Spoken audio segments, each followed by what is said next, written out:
Yes, bienvenue dans le trio économique. Aujourd'hui, un sujet amené par un Français une belle petite clip Twitter qui est intéressante.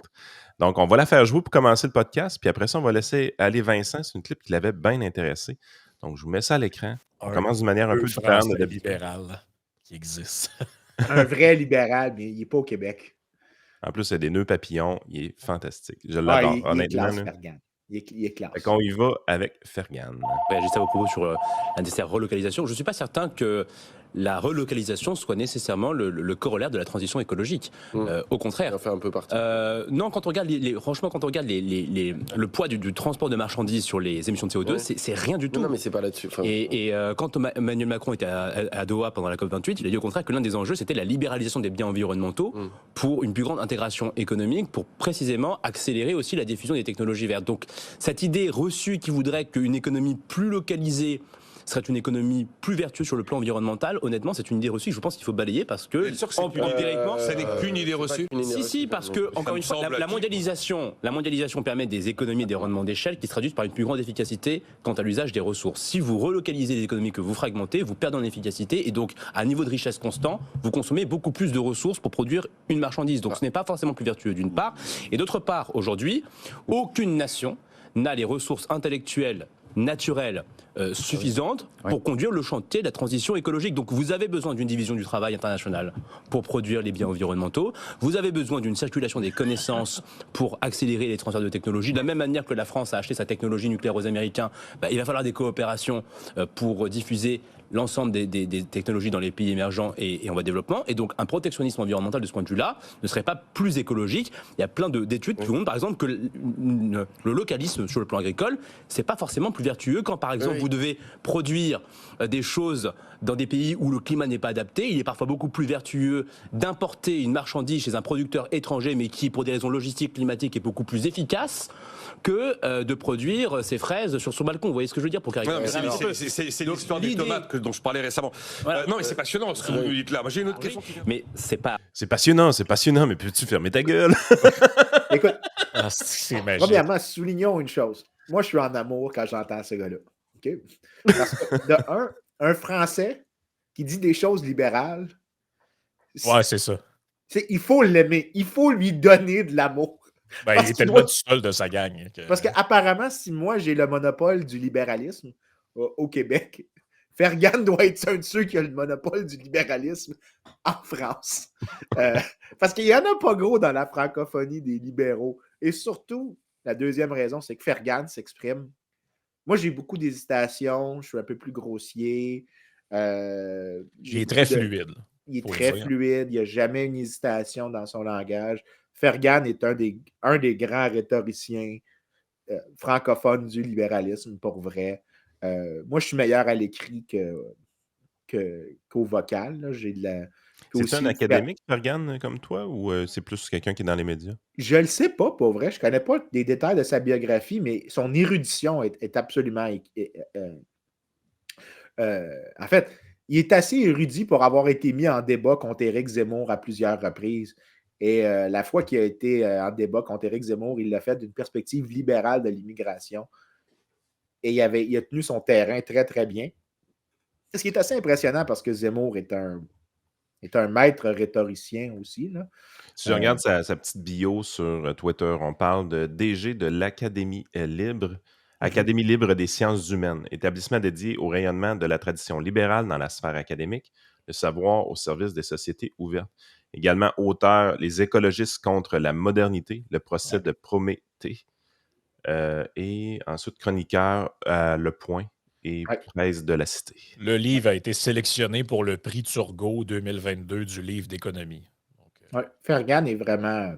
Il a juste 30 ans aussi en passant. Là. Je pensais qu'il était plus vieux que ça. Non, il est jeune. Il fait partie de la nouvelle génération de Français qui sont... Parce qu'il y a quand même une bonne batch de libéraux. Fait qu'en France, dans les plus jeunes, tu as Louis Rouanet, tu as Antoine Bentata, tu as Kevin Brooks, tu as Fergan, tu en as quelques autres autour de l'IREF en France.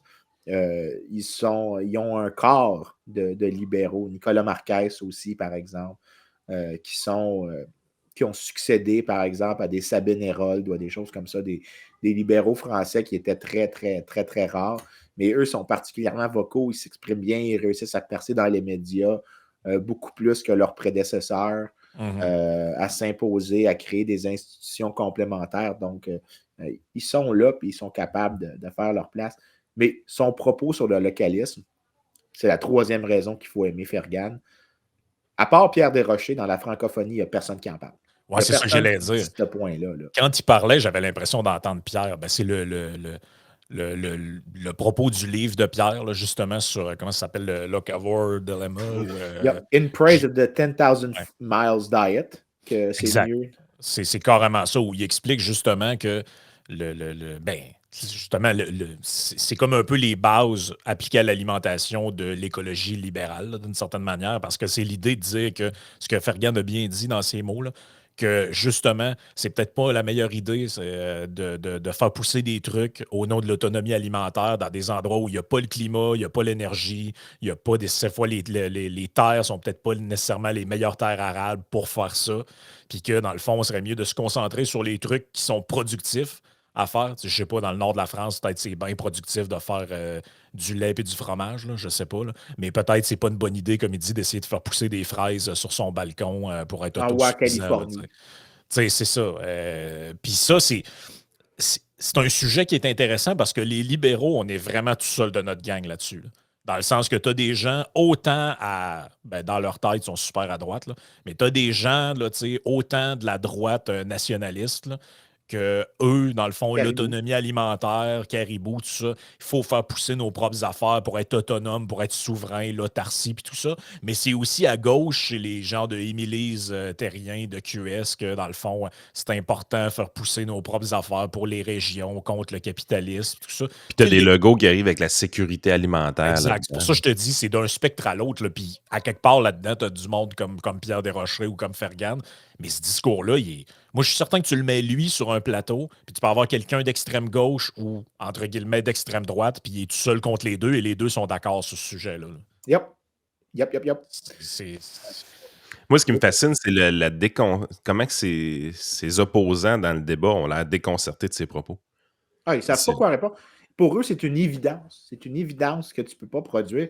Mais tu regardes les données, là. En fait, juste à l'intérieur des États-Unis, si tu regardes la croissance des productivités agricoles, donc l'augmentation, tu prends la moyenne américaine de la récolte par acre de maïs ou de blé sur les dernières 100 ans, ça augmente parce que c'est combien tu récoltes. Non, mais je veux dire la quantité de terre la quantité de terre que tu as besoin est de plus en plus basse. Mais ce que tu récoltes par unité de terre augmente massivement. Mais il y a un article qui montrait que un cinquième à un quart de cette augmentation, de ces gains-là qui ont été produits, viennent presque exclusivement de concentrer la production là où elle est le plus efficace. L'idée derrière, puis là, pour résumer pour les gens les plus stupides dans l'auditoire, je présume qu'il y a quelqu'un de l'IRIS qui écoute. J'aime ça survient toujours à peu près dans ce moment. C'est à peu près après toujours. Ouais. Tu me donnes 15 minutes, puis je finis par fesser sur quelqu'un de l'IRIS. Mais tu sais, il faut châtier bien ceux qui ne savent rien. Tant que ça ne devient pas personnel. Nomme pas de nom. J'ai pas nommé de nom. J'ai ciblé un groupe au complet. Les diplômés de l'UQAM. Donc, ça devient gratuit. Là. Mais quand tu regardes, pour le résumé simple, c'est l'idée que, OK, d'accord, il y a de la pollution qui est faite par le transport international. Mais il y a aussi de la pollution qui est épargnée de produire là où c'est le plus efficace de produire. Et juste ça, le principe est absolument clair. Tu devrais, si mettons, on omet toutes les questions économiques, okay? On omet tout ça juste pour 2 secondes. Et tout ce qu'on se dit, c'est regardons les questions de pollution environnementale. Bien, il doit avoir un certain niveau de commerce international en fonction de concentrer où c'est le plus efficace. Et non seulement ça, mais si tu es capable, parce qu'ils vont dire souvent, là, ça avance encore plus en faveur. Pierre n'avait pas mis ça dans le livre directement, mais il l'avait mis dans une étude qu'il avait publiée pour le Mercatus Center à George Mason. Ouais. Il avait regardé la quantité de vie. Puis là, je vais le faire le plus simple possible. Là. C'est que tu peux prendre le nombre de kilomètres parcourus. Puis là, tu vas dire, ben regarde, l'auto, c'est ce qui traduit le plus. Puis le transport marin traduit énormément. Mais par contre, quand tu regardes le nombre de tonnes de biens qui sont transportés par kilomètre parcouru, le transport marin domine massivement. Donc, c'est le transport marin qui fait le plus gros de l'effort pour acheminer les biens, mais c'est celui qui produit à peine 12% des émissions. Fait qu'en gros, là, une fois que, mettons, je prends les pommes de la Nouvelle-Zélande pour les amener au Québec, puis que la Nouvelle-Zélande est meilleure à produire des pommes que nous, bien que je mette 1 tonne ou que j'en mette 300 000 sur le bateau de la Nouvelle-Zélande, j'en ai pas plus d'émissions de gaz à effet de serre. Fait que, ouais, c'est ça. ayons les bateaux les plus importants, ayons les technologies du transport maritime qui sont capables de transporter pour. Puis ça, c'est une partie quand on peut faire l'arbre de Geloso aussi. Parce que la question, c'est est-ce que le secteur privé a des incitations à réduire la pollution? Dans une certaine mesure, oui, parce que qu'est-ce qui est attaché, qu'est-ce qui produit les émissions de gaz à effet de serre? C'est plus rentable de fouler le bateau. Là. Bien, c'est plus rentable de fouler le bateau. Mais il y a aussi le fait que les compagnies veulent aussi réduire la consommation d'essence, veulent trouver des manières d'être plus efficaces. Le container, c'est l'invention la plus efficace qu'il n'y a pas en termes de réduire la consommation par tonne de produits transportés. C'est une des plus grandes innovations qu'il n'y a pas eu. L'efficacité énergétique des bateaux, les innovations dans le transport maritime. Le secteur privé a des incitations gigantesques à augmenter sa productivité et donc de réduire ses émissions de gaz à effet de serre. En fait, quand tu regardes, le secteur maritime, en termes d'émissions totales, a augmenté, mais les émissions totales divisées par le volume de services n'arrêtent pas de baisser. Ils n'arrêtent pas de baisser. Puis en fait, quand on regarde la courbe des augmentations, ça commence à planter, mais la vitesse de baisse des émissions par unité transportée n'arrête pas de baisser continuellement. Éventuellement, la courbe totale va planter. Je pense que les gens ne comprennent juste pas exactement comment ça fonctionne, dans le sens que, c'est sûr que la fraise produite en Californie va coûter plus cher. C'est sûr que la fraise produite en Californie va émettre plus de gaz à effet de serre parce que la fraise produite en Californie, il faut la déplacer. La fraise produite au Québec, j'ai pas besoin de la déplacer. Ouais, t'as peu. Mais tu oublies plusieurs choses dans ton affirmation. C'est comme s'ils prenaient qu'il y avait juste une variable. Ben c'est ça, parce que l'autre variable qui existe, c'est beaucoup plus difficile de faire pousser une fraise au Québec qu'en Californie. Premièrement, la terre agricole n'est pas disponible 12 mois par année. Ensuite, ça prend moins d'irrigation en Californie. Ça prend probablement moins d'engrais en Californie. Donc, tous ces intrants-là, à un moment donné, tu te rends compte, OK, c'est parce que la fraise québécoise est avantagée par le transport local qui est plus limité. Par contre, la fraise californienne est avantagée par la facilité naturelle de la géographie, si on veut. Puis quand tu les mets les deux dans la balance, toutes choses étant égales par ailleurs, ben ça se peut que celle de la Californie fasse moins de gaz à effet de serre en bout de ligne, même si tu as un transport qui est important. Ben, l'énergie. Personne ne pense jamais à ça, là, mais je veux dire, si tu fais pousser comme ça se passe de plus en plus là, au Québec, là, des concombres dans une serre dans le nord du lac Saint-Jean, tu ne me feras pas croire que ça prend moins d'énergie que les faire pousser dans une place où il fait 20 degrés dehors en moyenne. Là. Exactement. Tu prends de l'énergie pour ça. Du produit, là, parce que ça, c'était ce que Pierre soulignait dans son livre. Il dit, si tu veux avoir des aliments prêts à l'année longue, bien, OK, d'accord, des pommes du Québec, tu peux les avoir peut-être pour moins de transport puis moins d'émissions, puis il ne concède pas le point, mais il dit, mettons hypothétiquement, mais au Québec, la pomme, si tu veux l'avoir toute l'année, tu as plus de coûts de storage, donc d'inventaire. Et l'inventaire, qu'est-ce que tu as besoin pour garder des aliments? Tu as besoin de réfrigération. La réfrigération consomme d'énergie. L'énergie produit des émissions de gaz à effet de serre. Fait que tu ne peux pas juste compter le transport comme variable. Puis c'est ça qu'ils vont juste regarder. Ils ne sont pas capables. Puis d'ailleurs, je vais être cruel ici. Je pense que c'est le typique de l'écologiste moyen d'être capable de regarder uniquement une variable. Parce que je ne pense pas qu'ils sont capables de penser en multivariable. Je pense que vraiment, ils sont incapables. Ils ont toujours un focus sur un seul point. Puis ils ne sont pas capables de dire il y a deux choses qui peuvent bouger en même temps. Ils ne sont pas capables. Je pense qu'ils sont juste pas capables. Puis Pierre était capable de le faire en disant il faut que tu tiennes compte de l'entièreté du life cycle du produit. Puis c'est mieux de transporter sur des longues distances en concentrant la production où c'est mieux, puis d'épargner certaines affaires. Je pense qu'on pourrait même avoir des surprises des fois si le petit casseau de fraises de l'île d'Orléans qui est ramassé sur l'île d'Orléans puis qui est transporté dans des points de distribution, dans des camionnettes de petit format, par exemple, versus la fraise qui vient de la Californie, qui est par train, qui éventuellement est par camion, qui s'en va dans le centre de distribution puis qui arrive directement chez l'épicier. On pourrait faire le saut de la quantité de CO2 par unité. Moi, j'ai l'impression qu'on pourrait se rendre compte que celle qui est transportée par camionnette, c'est quasiment aussi coûteux en termes d'émissions de gaz à effet de serre que celle qui a eu les gros transports, mais dans des situations où est-ce que c'était du transport de masse et non pas des petites quantités qui étaient transportées avec un véhicule. Dans le calcul, là, est-ce qu'ils prennent en compte aussi le fait que les fruits qui ont poussé ici sont locaux, mais ils ont été ramassés par la main de gens qu'on a fait venir en avion du Guatemala ou du Salvador? Non, probablement pas. Et Non. ça aussi, non, mais je suis désolé, c'en est une variable aussi. Là. Si ta main-d'œuvre pour te ramasser tes trucs locaux, elle vient du Salvador, tu les as fait venir en avion, j'ai rien contre ça en passant, c'est pas ça le point. Là.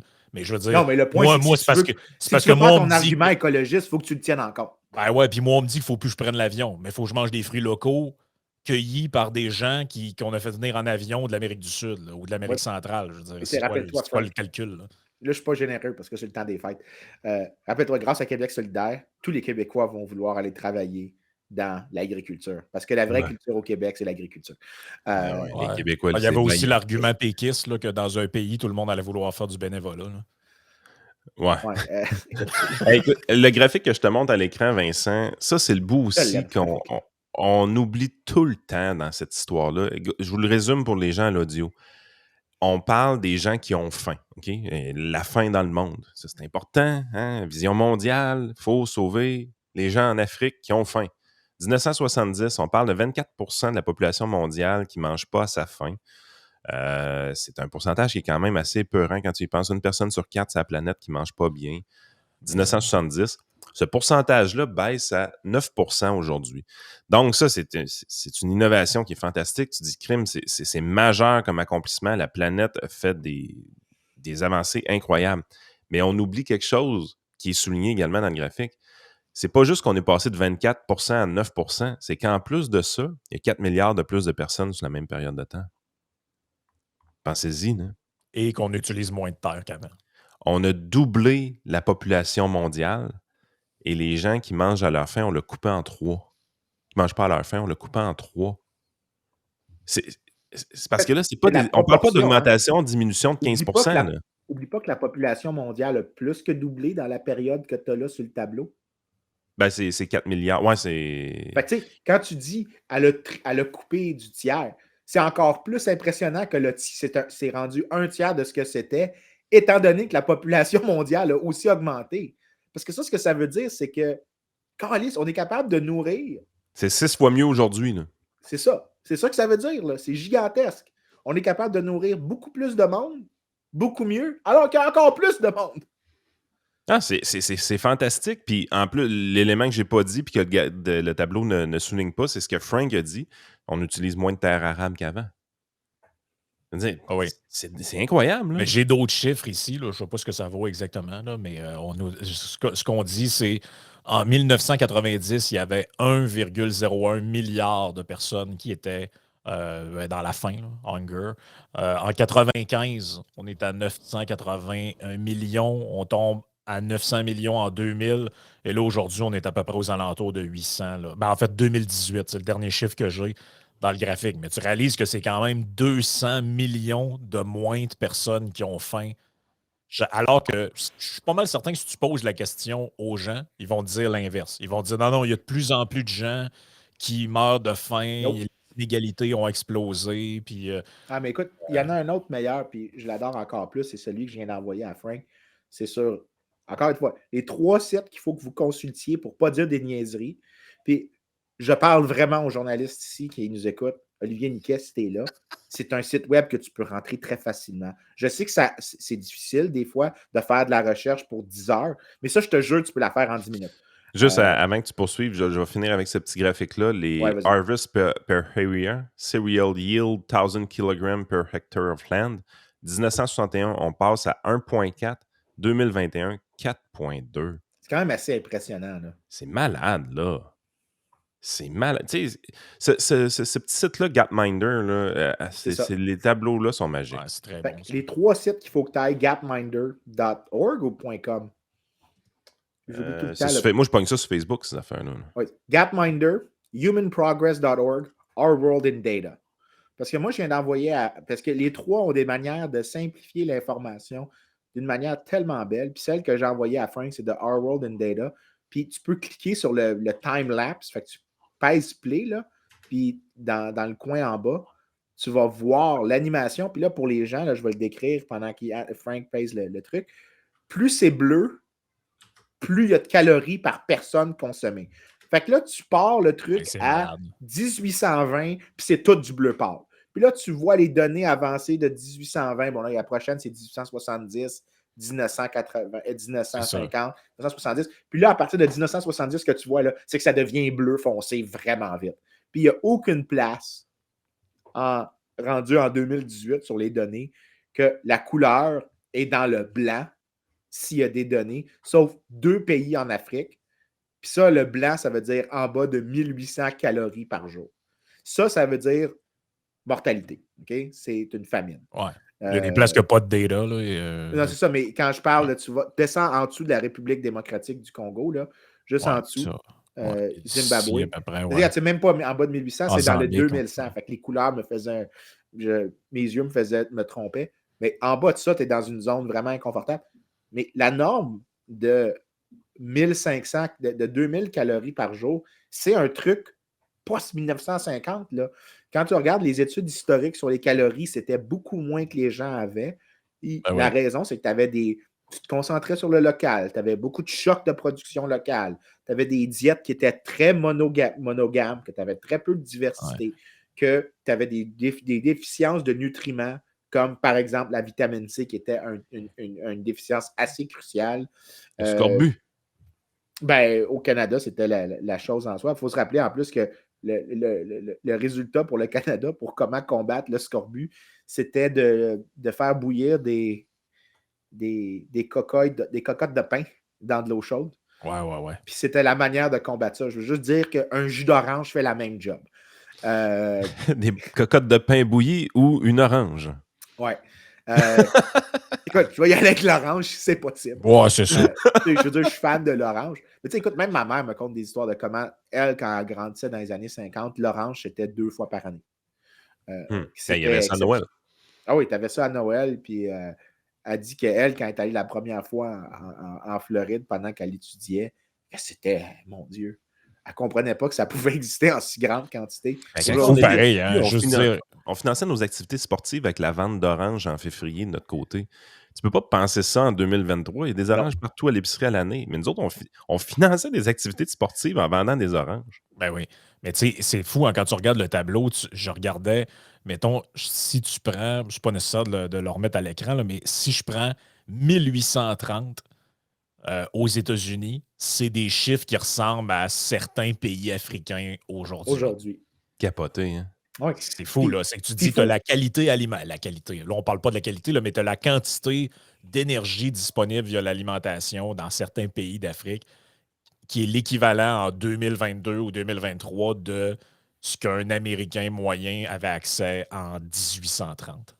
Mais tu sais, ce qui est encore plus hot là-dedans, c'est les travaux physiques que tu faisais en 1830 étaient immensément plus demandants, puis on était plus petits. Aujourd'hui, on est plus grand, donc on a besoin de plus d'énergie parce qu'on a grandi, parce qu'une personne qui est plus grande a besoin de plus de calories. À toute chose étant égale par ailleurs, Yann a besoin de plus de calories que moi. Yann, c'est un grand, moi, je suis un petit court. Je suis un petit court gros, là. Mais probablement parce que je mange la même quantité de calories qu'Yann, mais j'en ai pas besoin d'autant.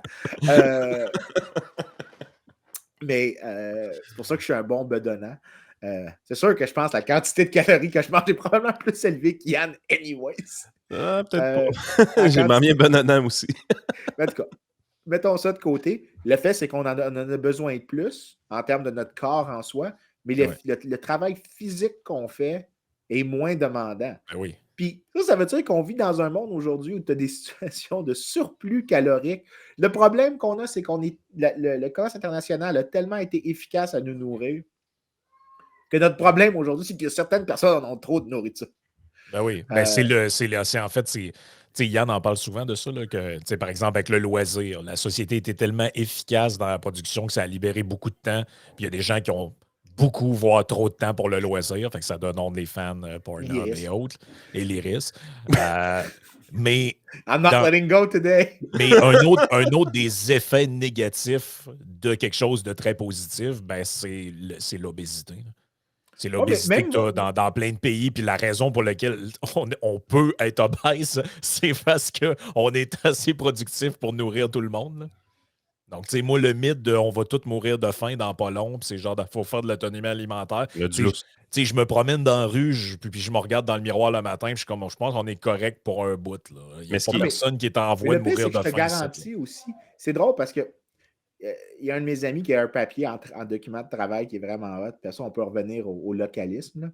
Il montre que les États-Unis ont, oui, le taux d'obésité le plus important, mais lui, ce qu'il a fait, c'est qu'il a collecté le nombre de gyms qu'il y a aux États-Unis par personne. Et les États-Unis, c'est aussi le pays qui a le plus de gyms.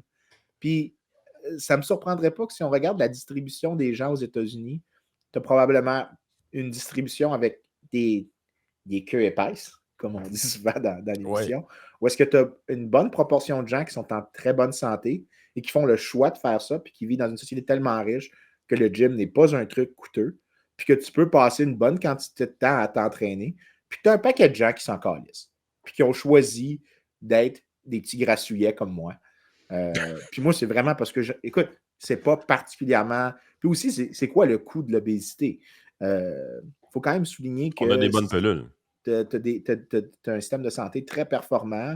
C'est pas particulièrement, tu sais, bon, obésité morbide, oui, là, mais des cas de surpoids, c'est pas particulièrement problématique en termes de santé, disons, relativement il y a 30 ans. Ben, en termes d'espérance de vie, l'impact est de plus en plus minime. Évidemment, en termes de qualité de vie, c'est là que ça change tout. Je ne suis pas en train de faire une défense de l'obésité. Je suis en train d'expliquer le rationnel de pourquoi certains gens ont certains comportements. Puis que ce n'est pas un truc, parce que ça, c'est un truc qui m'écoeure dans la littérature, parce que maintenant, si tu regardes, les gens de santé publique considèrent l'obésité comme une question de santé publique, que l'État doit intervenir. En fait, si tu vas sur l'Institut de santé publique. Mais pas de McDonald's à côté de l'école. Ben, c'est ça. Ils considèrent l'obésité comme un problème de santé publique, alors que, honnêtement, tu regardes tout ce qui a été écrit sur la théorie là-dessus. C'est pas mal un choix personnel. Pour vrai, là. Peut-être que tu peux ne pas aimer ce choix-là, mais de là à dire que c'est un truc comme une épidémie puis que tu n'as pas contrôle là-dessus, non. Les gens ont choisi souvent Ouais, puis tu peux arrêter de nuire aussi. Hein. Peut-être que s'il n'y avait pas de système de gestion de l'offre, les gens pourraient donner du lait à leur enfant au lieu du Pepsi. C'est là que ça me ramène à les localistes. Ce qui est assez impressionnant, c'est que ça, Pierre n'en parle pas, puis Fergan n'en parle pas parce qu'ils sont pognés sur devoir expliquer la chose pour commencer. Mais quand tu regardes les bienfaits environnementaux de produire là où c'est le plus efficace de produire, l'État fait tout pour pas que ça se passe. Puis c'est ça qui fait en sorte que tu as probablement beaucoup plus de pollution environnementale. Puis je vais rappeler mon texte préféré que j'ai jamais écrit, que la meilleure chose qui s'est jamais passée pour l'environnement, c'est la fin de l'URSS. Parce que ce qui se passait en URSS, tout le monde disait, regarde, le 4% des fermes qui est privé fait 60% de la production. Et même les fermes privées en URSS n'étaient pas bonnes de manière internationale. L'URSS s'effondre. Qu'est-ce qui se passe? Les produits alimentaires américains, français, britanniques, de pays africains se sont mis à entrer en Russie comme en malade. La production agricole en Russie a écrasé. Il y a des millions, des centaines de millions d'hectares qui sont retournés à la nature. Qu'est-ce qui s'est passé? Ben, la Russie, à elle tout seule, est le plus grand capteur d'émissions de gaz à effet de serre de la dernière décennie. En soi, là, ils ont ralenti. La chute de l'USSR a ralenti le réchauffement climatique à lui tout seul. Imagine demain matin, faisons un parallèle. Attends un peu. Hey, élimine- j'ai jamais entendu cet argument-là, puis je le trouve parfaitement logique. Mais pourquoi on l'entend jamais, ça? Parce que ça ne fit pas. Écoute, Ouais, ça rappelle-toi, fait il y a pas dans le beaucoup narratif, d'écologistes. là. Il y a des écologistes qui aiment vraiment la nature. T'en as qui haïssent vraiment le capitalisme. OK? Ouais, c'est Et ça. si tu leur dis ce que je viens de dire, les premiers groupes vont faire, absolument. C'est pour ça que nous, on doit avoir des meilleures politiques publiques, on doit trouver des manières de cibler. Puis ils vont trouver un argument qui est très rationnel. Et tu vas voir les autres qu'ils sont comme les melons d'eau. Ouais, c'est ça. Vert à l'extérieur, mais fondamentalement, ils sont rouges à l'intérieur. Puis si tu dis que le rouge à l'intérieur était pas bon, ben là, ils vont capoter. Mais ça, c'est le bout qui me fascine le plus dans ce podcast-là, c'est qu'on démontre plein de choses. Là. Les gens ont moins faim. Les gens ont accès à plus de calories. On utilise moins de terres arables. On a doublé la population mondiale. Donc, la théorie qu'on allait manquer de stock, elle n'arrive jamais. Elle n'arrive jamais. Puis de l'autre côté... Elle peut arriver, mais l'État est le bon créateur de ça. Mais de l'autre côté, là, t'es là, on sait un peu qu'est-ce qu'il y a derrière ça. On sait qu'est-ce qui a permis toutes ces innovations-là qui nous permettent d'avoir ces résultats-là qui sont... C'est pas des augmentations de 15%, là, c'est des multiples, là, ces affaires-là. C'est des résultats spectaculaires. On sait qu'est-ce qui a créé ça. Maintenant, quand tu écoutes le mouvement écologiste un peu ésotérique, qu'est-ce que tu entends? Les OGM, c'est de la marde. OK? Les OGM, il faut les identifier, c'est pas bon pour les gens. Ensuite de ça, les pesticides, c'est de la marde. Les engrais, c'est de la marde. Il faut retourner au biologique. Même ça va de l'autre côté aussi. Ah, la diète carnivore, c'est ça que ça prend. Il faut absolument avoir la diète carnivore, des choses comme ça. Ouais, attendez, le crème, il n'y a rien d'équilibré, on dirait, dans ces débats-là. Tandis que tu arrives puis tu regardes ça en place puis tu dis, hey, en laissant aller les choses, puis en arrêtant d'essayer de dicter trop, là, on a réussi, malgré les gouvernements, à avoir toutes ces innovations-là. Ouais. Imaginez-vous si on était un peu plus libre. Là. Qu'est-ce que ça donnerait? Ça serait capoté. Là. Mais là, c'est parce que là, tu rentres dans une autre affaire qui est comment je pourrais dire ça, les nouvelles religions urbaines. C'est-à-dire le vide spirituel remplacé par les simagrées alimentaires quotidiennes. C'est qu'au lieu de faire mes ablutions le matin puis de prier orienté vers la Mecque ou, je sais pas, de prier Saint-Antoine, ben les gens, ils calculent le nombre de calories. De la nourriture. Ben oui, mais il y a vraiment une spiritualité alimentaire là, qui s'est développée. Là, des gens en train de checker ils checkent des derrières de boîtes de produits. Genre, y a-tu du glutamate monosodique là-dedans parce que moi, t'as l'affaire. Puis là, aujourd'hui, j'ai pris 42 grammes de glucides. C'est trop. Demain, je vais prendre plus de protéines puis de la B12 pour guérir mon cancer du pancréas avec ça. Tu sais, il y a de l'ésotérisme dans l'alimentaire. Puis, regarde, je suis certain, regarde, là, à partir de ce moment-ci du podcast, là, les commentaires de merde commencent à rentrer. Tu ne connaissez rien, vous autres. Moi, depuis que je suis cétogène, je me suis jamais bien porté, puis ma puissance sexuelle a augmenté. Puis... Tant mieux pour vous, man. Je veux dire. Genre, je suis vraiment content pour vous autres, là. Puis moi, je veux pas dicter la vie à personne. Mais c'est tout pour dire que tu as raison, Yann. Là, c'est vraiment un sujet ultra émotif, là, les histoires de bouffe et tout ça. Plus que. Tu sais, moi, je m'en fous un peu. Là. Puis le pire là-dedans, je trouve, c'est les OGM. Là, le monde va accrocher parce que j'ai dit diète carnivore, là, mais la dévalorisation des OGM me fait capoter. Ben écoute, dans le temps que David Gagnon n'était pas complètement cinglé, il avait partagé une étude qui montrait que les OGM, parce qu'ils étaient tellement plus productifs, un des effets qu'ils faisaient, c'est que tu avais besoin de moins souvent labourer la terre. Mm-hmm. Et un des effets de ça, c'est que tu n'as pas le relâchement, releasing, je ne sais pas c'est quoi en français, mais tu avais moins d'émissions de gaz à effet de serre. Donc, les OGM réduisaient les gaz à effet de serre. Tu avais moins de demandes de pesticides qui étaient nécessaires. Les OGM aident, en fait, puis il y a un paquet d'études qui ont fait depuis, parce que j'avais remarqué ça à cause de lui, mais j'ai suivi un peu la littérature, les méta-analyses confirment que les OGM réduisent massivement les émissions de gaz à effet de serre. Mais imagine le demain matin, parce que le chiffre pour l'URSS, là, je vais le redonner, la séquestration de carbone par le fait que les terres agricoles sont retournées à l'état des forêts, puis que les forêts ont absorbé le dioxyde de carbone dans l'atmosphère. C'est 1 gigatonne de carbone qui a été absorbé. Puis de manière annuelle, ce qui est ajouté, ce qui est consommé chaque année par la séquestration qui continue, soit dit en passant, c'est quelque part entre 36 et 49 de toutes les émissions de gaz à effet de serre que la Russie et le Kazakhstan font de manière combinée. Donc, la fin de l'URSS est une des meilleures choses qui s'est passée.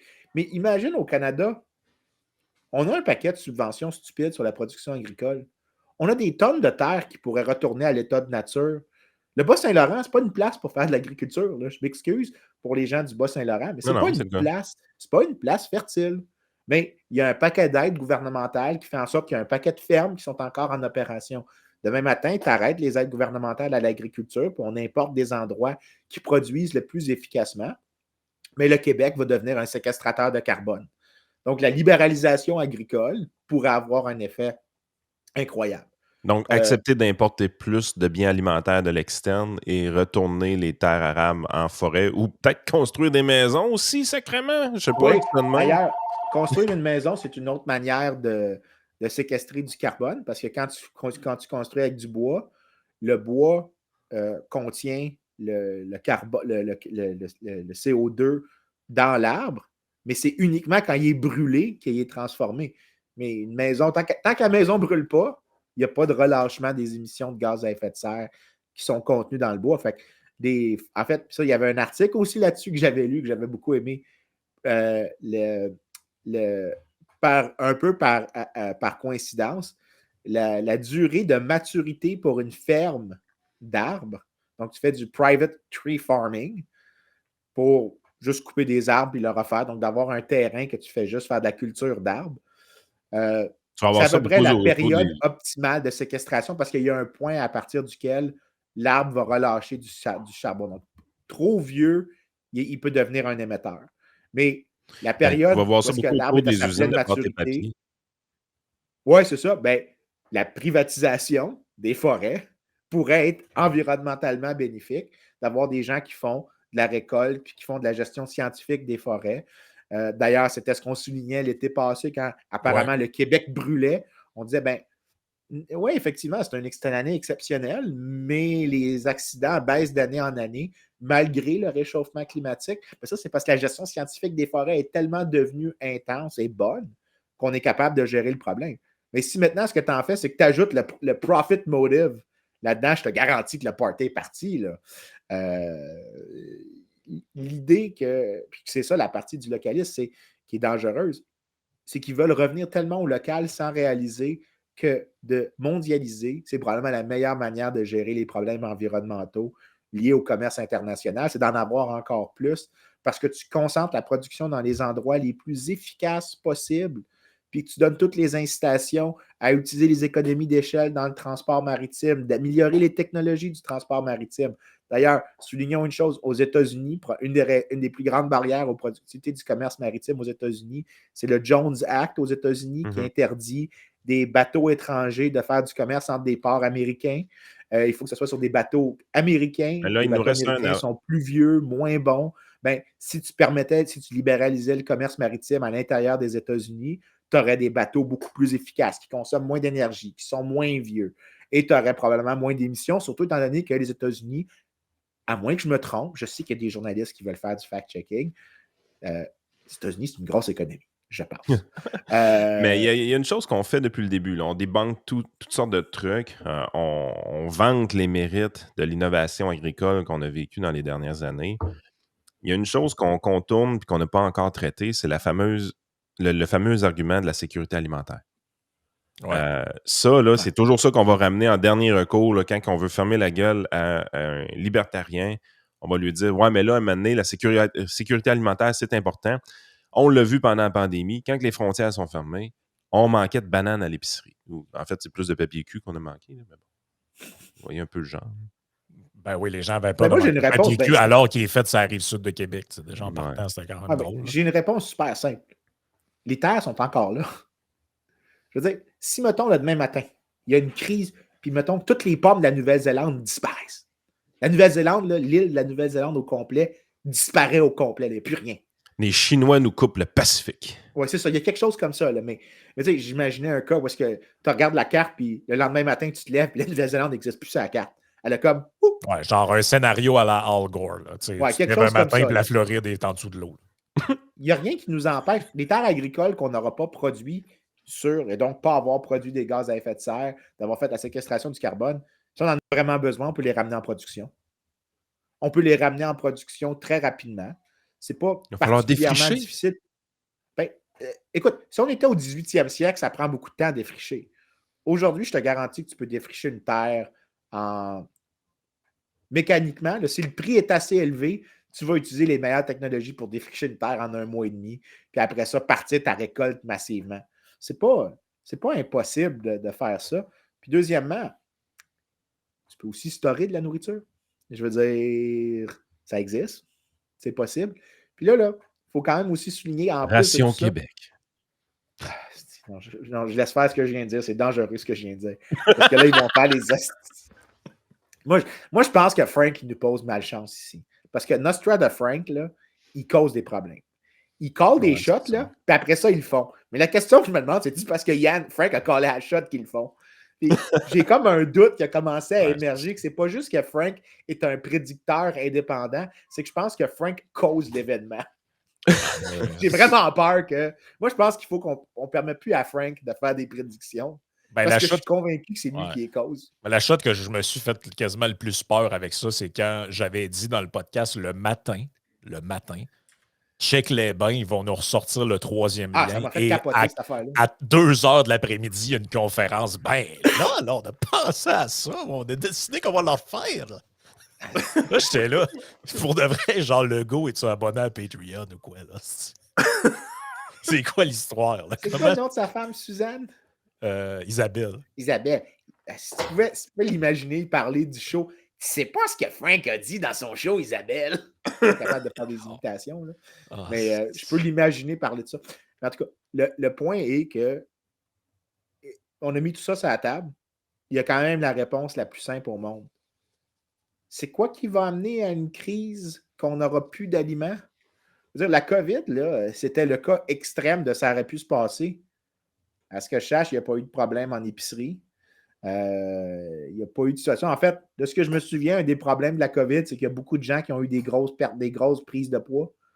N'a pas manqué de calories là. Je veux dire, je m'excuse, mais si ça, c'était le scénario. S'il y avait un épisode récent qui aurait mis ça dans une situation de même à cause des lockdowns, qui aurait eu une réduction, des problèmes d'insécurité alimentaire, c'était bien la COVID, puis ça ne s'est pas matérialisé. La prochaine chose, next over, c'est une guerre mondiale. Puis ça, mon point reste le bon. Puis c'est ça qu'on a fait dans toutes les guerres, soit dit en passant. Pendant la Première Guerre mondiale, la production agricole au Canada a augmenté. Il y a eu plus de trucs la vitesse de défrichage a augmenté pour fournir l'Angleterre. Même chose dans plusieurs autres pays. Ça a eu un effet où est-ce que la production s'est réorientée pour faire des plus grosses fermes.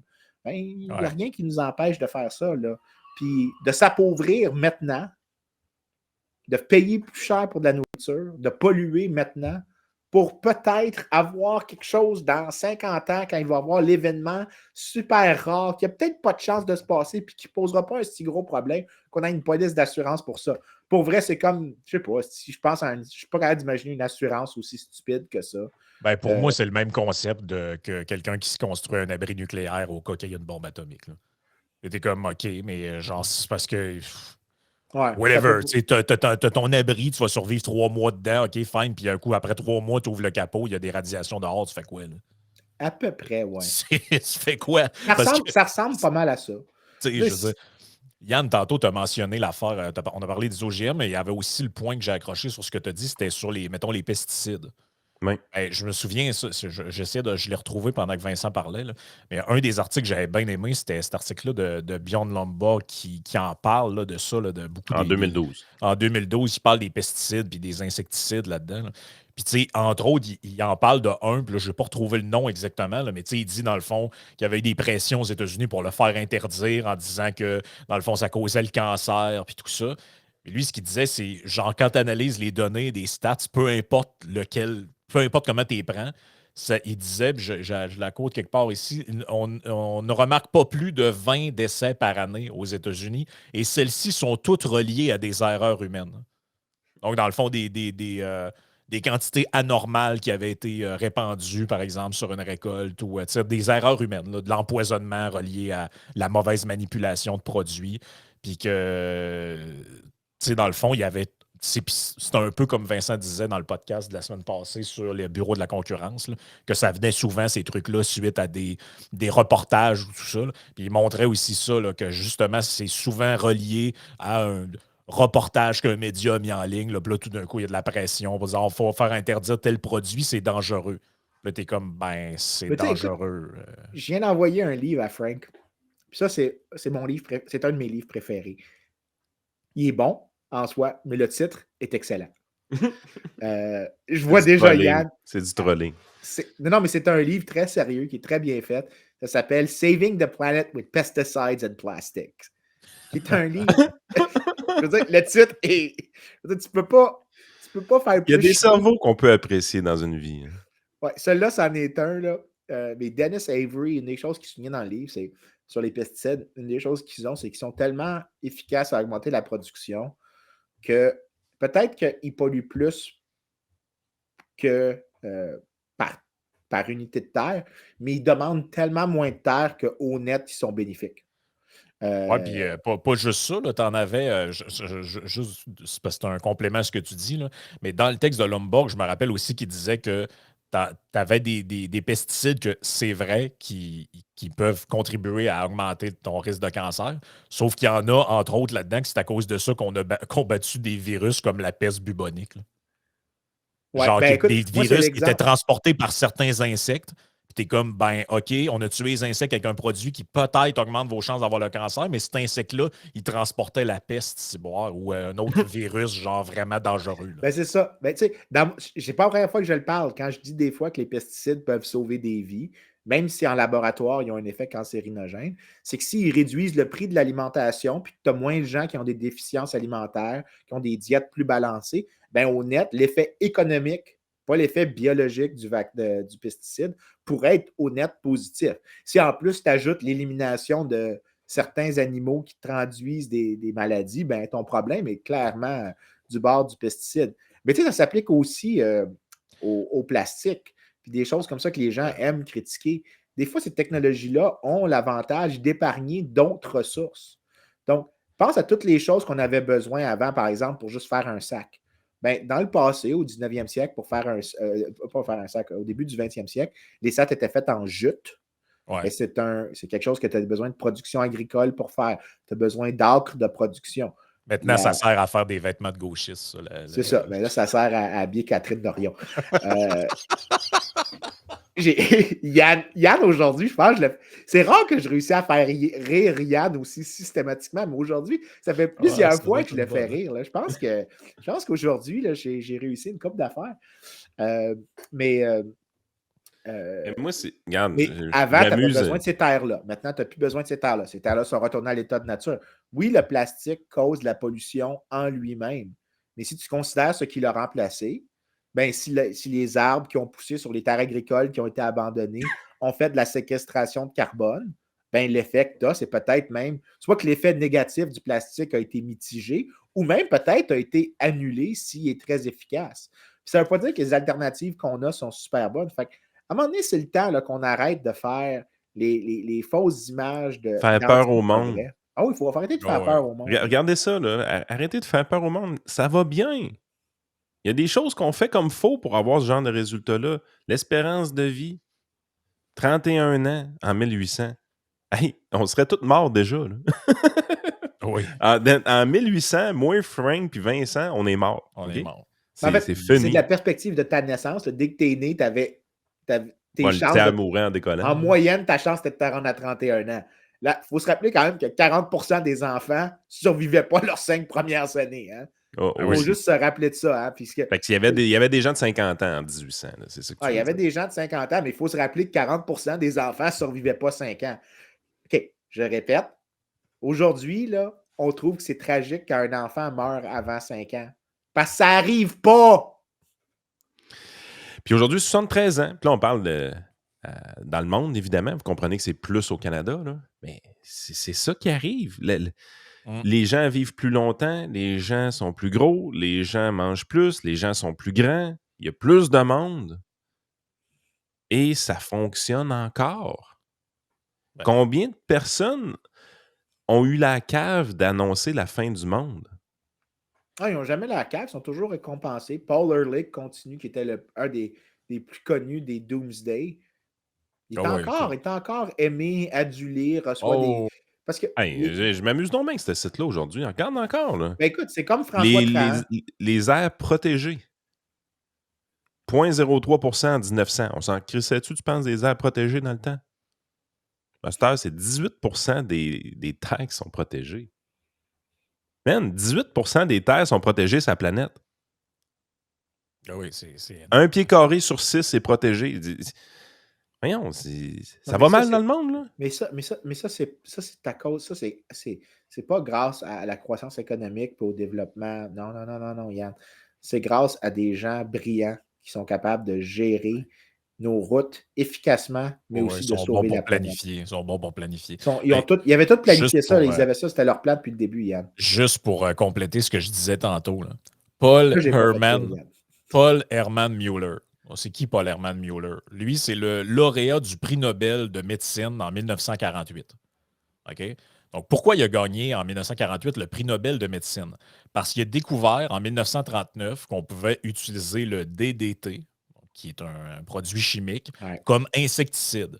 Donc, ce produit chimique-là, il était pendant des années, il a été pointé du doigt en disant ça donne le cancer, c'est ci, c'est ça. Mais pourquoi, à quoi ça servait comme insecticide? Ça a permis de lutter contre diverses maladies transmises par des insectes comme le paludisme, donc la malaria, qui était transmis par des moustiques, le typhus, transmis par des poux, et d'autres maladies là, diverses. Donc, juste ce truc-là a contribué à l'éradication de plusieurs, ou le contrôle, du moins, de plusieurs maladies qui tuaient des milliers, des centaines de milliers de personnes.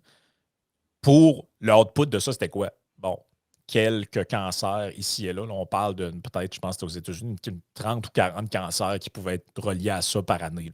Mais il t'a sauvé des milliers de vies.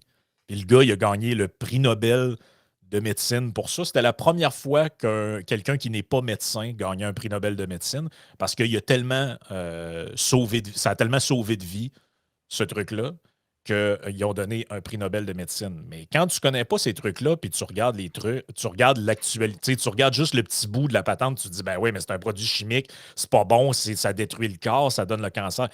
Ouais, mais ça servait à contrôler des insectes qui, eux, amènent des maladies encore plus graves. Genre, c'est mané, il faut que tu pèses le pot et le Manque compte de là-dedans. perspective, Frank. Manque Ben de oui. perspective. Les gens oublient d'où qu'on vient.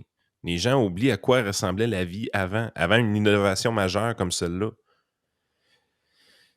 Qu'est-ce qu'on fait pour ramener ça? Qu'est-ce qu'on fait pour que plus de gens comprennent ces mécanismes-là, qu'on arrête de regarder le problème dans sa spécificité unique? Tu sais, je veux dire, on le dit souvent, c'est multivariable, mais c'est plus que multivariable. C'est aussi qu'il y a une évolution qui se fait au fil du temps.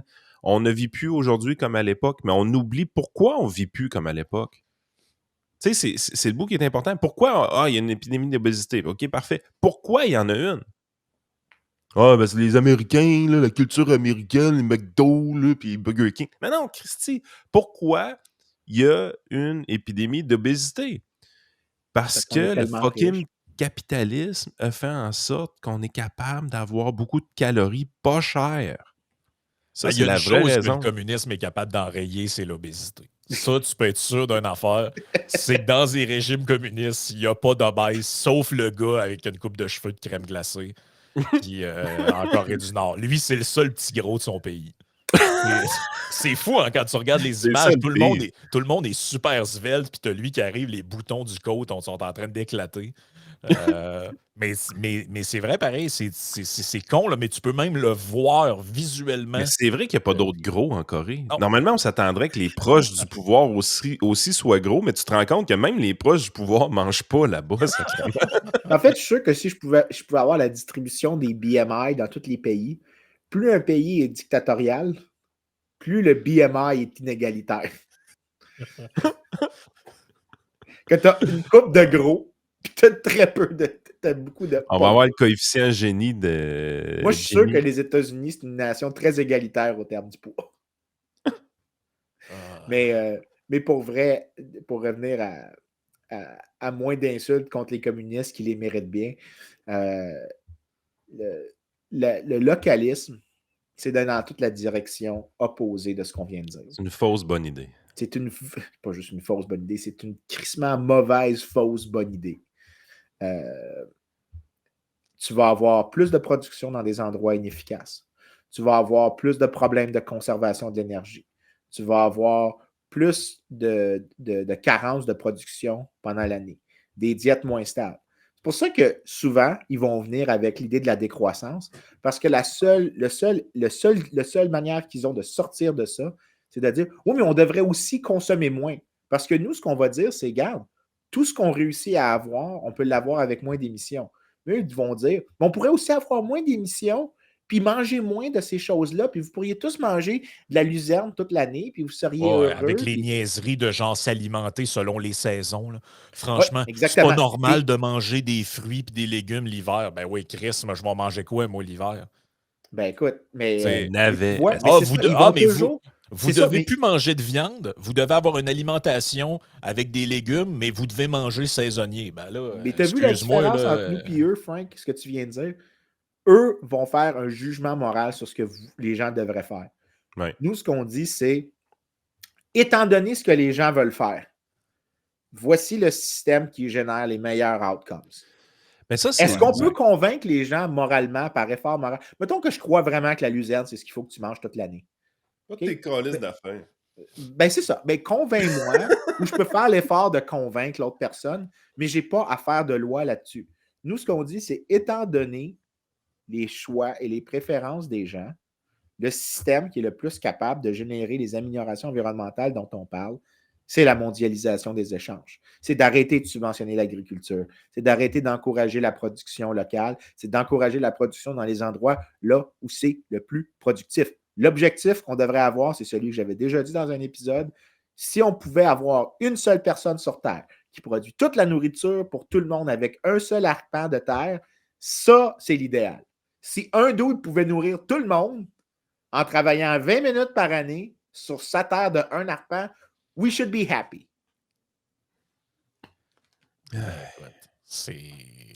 Mais dans tout ça, le clash des idéologies est exactement là. We don't care what you do. Tu sais, c'est genre, prends tes décisions, t'es libre de faire ce que tu veux. Ça fait pas mal à d'autres personnes. Mais pourquoi on est tout le temps les méchants?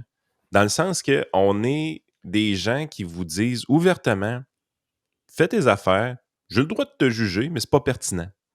Tandis que de l'autre côté, c'est genre, je te juge, puis je vais t'empêcher de prendre tes mauvaises décisions, esti d'épais. Avec la fameuse phrase que je déteste, là, qu'on entend de plus en plus, là, c'est si on veut que les gens modifient leur comportement.